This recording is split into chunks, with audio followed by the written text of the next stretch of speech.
Imagina que escuchas un timbre en la habitación de al lado. Sabes que no hay nadie más en casa, pero el sonido persiste, metálico y urgente, reclamando tu atención. Te acercas, levantas el auricular y, antes de que puedas decir una palabra, escucha tu propia voz saludándote desde el otro extremo. En los años 90, en México, tener una línea telefónica en casa no era un trámite, era todo un evento. Eran tiempos de cables enredados, de guías telefónicas gruesas como ladrillos y de esa voz desconocida que, a veces, se cruzaba en la línea por un error técnico. Pero, ¿qué pasa cuando la voz que se cruza no es la de un extraño? ¿Qué pasa cuando marcas un número que te dieron en un sueño y, al otro lado, alguien descuelga y respira con tus propios pulmones? Esta es la historia de Elena, una seguidora de este podcast que vive en Guadalajara, Jalisco. Ella guardó este secreto por 30 años, convencida de que, si lo decía en voz alta, el hilo que sostiene su realidad terminaría por romperse. Porque Elena no habló con un fantasma ni con un demonio. Habló consigo misma. En Turno Nocturno hemos contado historias que se desprenden de las paredes. Pero lo que le pasó a Elena es un horror que se mete en lo que más valoras: tu propia identidad.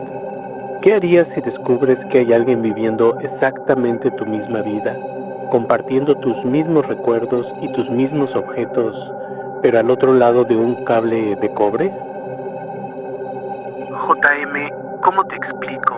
Sentía que el teléfono era una especie de cordón umbilical que se me unía a algo que me conocía incluso mejor que yo misma. Turno Nocturno.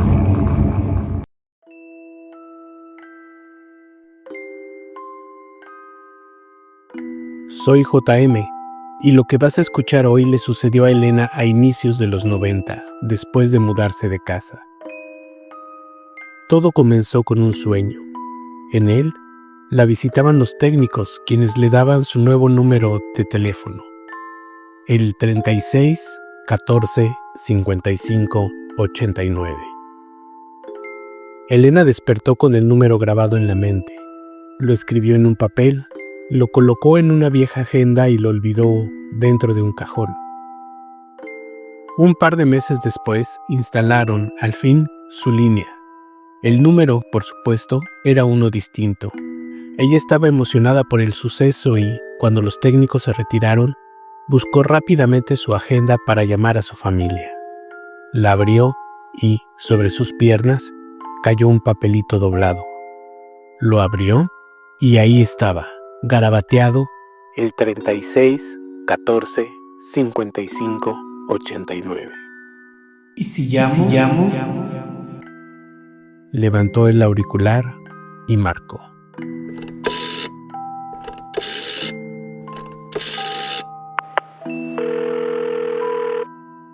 Apaga la luz, deja que la oscuridad tome su lugar y escucha con atención. Porque Turno Nocturno acaba de comenzar. Turno Nocturno.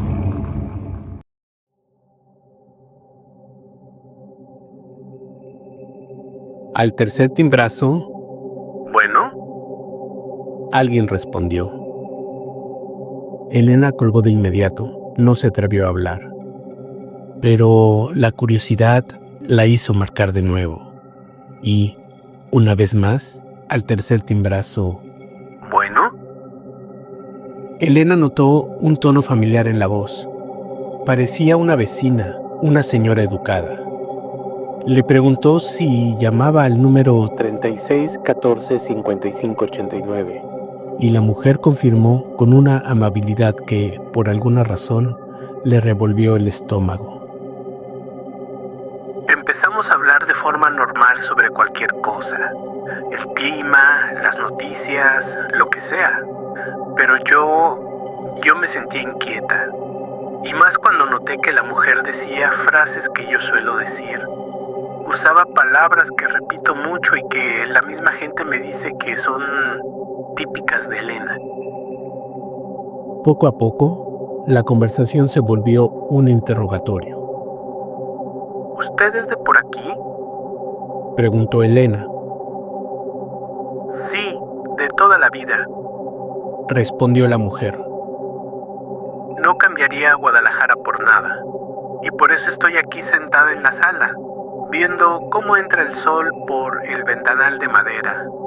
Ese sol de las 12 que me encanta. Elena sintió un escalofrío. Ella estaba sentada en la sala, viendo exactamente lo mismo. ¡Qué coincidencia! Mi ventana también es de madera. Oiga, ¿y qué más está haciendo? Ay, hija, pues aquí, perdiendo el tiempo, queriendo arreglar este descosido de la manga de mi bata azul. Me pica el brazo el roce de la tela y ya no lo soporto, creo que ya hasta me sacó ronchitas. Elena bajó la mirada. Ella también tenía puesta la bata azul y también amaneció con ronchitas. De hecho, antes de abrir la puerta a los técnicos para que instalaran su línea, se rascó el brazo y pensó en que ya debía coser el dobladillo de la manga.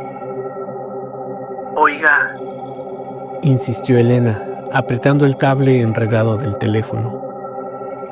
Perdóneme, pero tengo que colgar.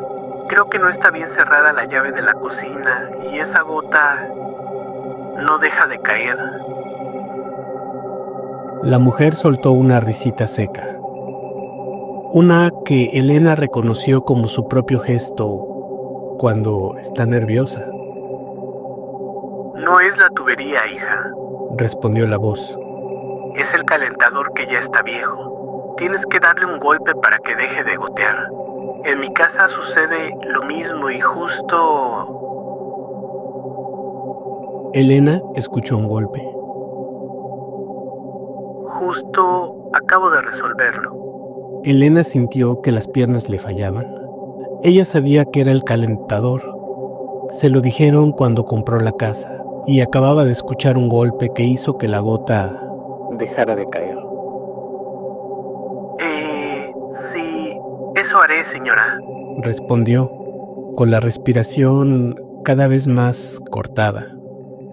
Y ya que somos nuevas amigas, ¿qué tal estuvo su día ayer? Porque el mío estuvo muy bien. Fui... Sí, le interrumpió. Y esta vez el tono cambió por uno de confianza absoluta. Ayer fuimos a ver El silencio de los inocentes, la película que acaba de estrenar. Por cierto, olvidé el boleto dentro del bolsillo derecho de mi abrigo, ese que cuelgo detrás de la puerta. Voy a sacarlo, porque lo doblé en 4 y quiero guardarlo. Elena sintió un vacío en el estómago. Soltó el auricular por un segundo, dejándolo colgar del cable mientras sus pies la llevaban, casi por instinto, hacia la puerta de entrada. El abrigo café estaba ahí. Metió la mano en el bolsillo derecho y sus uñas rozaron un papel áspero. Lo sintió y lo movió con los dedos. Luego lo sacó. Era el boleto de la función de las 8 de la noche, doblado exactamente en 4 partes.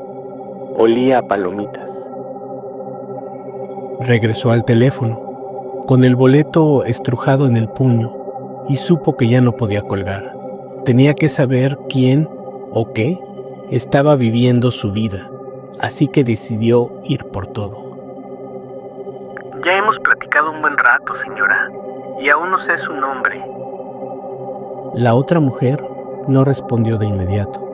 Se escuchó el roce de la tela de la bata, el sonido de alguien acomodándose en un sofá que crujió igual que el de Elena. ¿No lo sabes ya?, preguntó la voz, con una ternura que resultaba inquietante. Elena soltó un sollozo ahogado. Hubo un silencio denso, un silencio que parecía durar siglos, y entonces la respuesta llegó en un susurro pausado, casi amoroso, como si estuviera hablando con un niño que por fin aprende a caminar. Sí, soy yo. Me llamo Elena. Al fin me llamas. Sabía que lo harías hoy. Necesitaba encontrar el truco. Esto no podía ser real y podría ser una broma de alguien más que quería hacerle pasar un mal rato. Elena, la de este lado de la línea, le preguntó cosas personales que nadie más podría saber. El nombre de su primera mascota, el moño que tenía cuando se la regaló su padre, el color del vestido que usó en su graduación, el lugar exacto donde escondía el dinero para emergencias. La mujer, al otro lado, respondió todo, sin dudar. Me dijo que me había dado cuenta de que la bata azul tenía la manga descosida desde hace una semana, pero que no la había arreglado porque no encontraba la aguja que dejé en el cajón de la cocina después de zurcir mi falda rosa. Fui al cajón y ahí estaba la aguja. No sé cómo, pero ella, de alguna manera, lo sabe todo y está aquí, conmigo. Elena regresó y tomó el auricular. Sintió que su casa, por primera vez, se había convertido en un lugar extraño y ya no le pertenecía. La otra Elena le habló. Hija, ¿estás ahí? Me gustó mucho platicar contigo, pero ya tengo que salir. Voy a Plaza Patria. Elena colgó, o más bien aventó el auricular que golpeó la base de plástico y cayó. Tenía la mano entumecida. Las paredes de su propia sala se cerraban sobre ella. Ahora, los muebles que ella misma había elegido le resultaban ajenos, como si fueran la escenografía de una obra que ya no protagonizaba. Recordó, con esa sensación extraña en el estómago que crecía, que tenía una cita en el banco. Sí, el de Plaza Patria, a la que, por cierto, iba tarde. Me vestí como pude. Mis manos no me obedecían. Y no me lo vas a creer, pero no quise mirarme al espejo. Sentí algo extraño cuando pasé frente de él. Así que salí corriendo. Pasó por la sala dejando el auricular suspendido del cable y azotó la puerta tras de sí. Afuera, cruzó la calle y se llevó la mano a la bolsa mientras, con la mirada, buscaba un taxi. Olvidó las llaves. Las veía claramente en su mente. Estaban justo al lado del teléfono. Las miró de reojo mientras escuchaba a esa mujer describir su propia bata azul. Elena corrió, de nuevo, al cruzar la calle, con la esperanza absurda de que la puerta no hubiera cerrado bien. Pero no fue así. Me detuve frente a la puerta y miré el timbre. Busqué dentro de mi bolsa de mano, revolví todo y no estaban las llaves. De pronto, escuché el sonido de pasos. Pasos lentos, seguros. Se escuchaban pesados, como si arrastraran algo. Venían desde la cocina de mi casa y avanzaban hacia la entrada. El cerrojo giró con una suavidad metálica que Elena conocía de memoria. La puerta se abrió apenas unos centímetros, dejando salir un aroma a café recién hecho, el mismo que había preparado esa mañana mientras esperaba a los técnicos. La puerta se entreabrió y vi el rostro de esa mujer que era yo. Llevaba mi bata azul, me miró a los ojos, sonrió y me puso las llaves en la palma de las manos. Estaban tibias. El descosido de la manga ya no estaba. El zurcido era invisible, impecable. Me dijo: no te preocupes, Elenita. A mí también se me olvidan las cosas, y más cuando voy deprisa. Luego cerró la puerta. Escuché el seguro pasar y me quedé ahí sola, con las llaves en la mano, preguntándome qué acababa de pasar. Turno nocturno.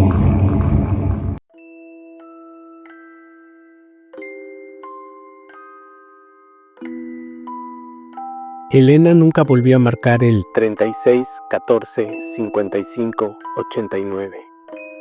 Nos cuenta que se mudó un tiempo a la Ciudad de México para dejar atrás lo que sucedió esa mañana, y cuando regresó a Guadalajara, tardó meses en sentir que su propia casa le pertenecía. Hay un detalle que debo mencionar. Elena dice que ha empezado a perder detalles de su vida. Olvida dónde compró ropa, qué cenó, nombres de personas e incluso sus rostros, como si su historia se estuviera escribiendo desde dos lugares distintos. Gracias por acompañarme en este episodio de Turno Nocturno. Si tú tienes una historia que te haga dudar de la solidez de tu propia vida, o si alguna vez has sentido que los objetos en tu casa cambian de lugar cuando no los miras, envíame tu testimonio. Aquí le damos voz a lo que la lógica prefiere callar. Si este episodio te gustó, compártelo, comenta y mándaselo a alguien más. Pero hazlo con cuidado. No todos están listos para entender que la realidad es mucho más frágil de lo que parece. Antes de irnos, una última observación. Mañana, cuando te despiertes y hagas tu rutina de siempre, presta atención. Si encuentras un objeto arreglado que tú no reparaste, o si escuchas que alguien termina tus frases antes de que lo digas, no te asustes. Quizás te estás poniendo al día contigo mismo. Cierra cortinas, acomoda tus reflejos, respira hondo o no. Y recuerda, si aún escuchas algo, corre y no mires atrás.